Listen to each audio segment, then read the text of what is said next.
kuwi piye? Para Guta, kula wonten dawuh. Siang Bathara rantri entak penggalih ora ana liya mung kejaba kadangku ya Gusti Narayana. Raden Narayana kados pundi sinuwun? Lah ya kuwi to. Wah.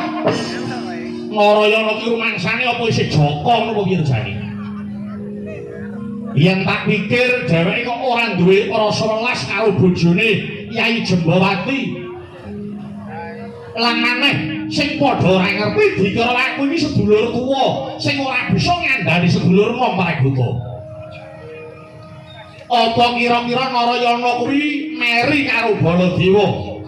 Saksurute Kanjeng Rama Prabu Basudewa ingsun ingkang pinilih minangka dadi Narendra Mandura. Mbacutake Kanjeng Rama Basudewa. Para Guta, kula wonten dawuh. Baladewa kuwi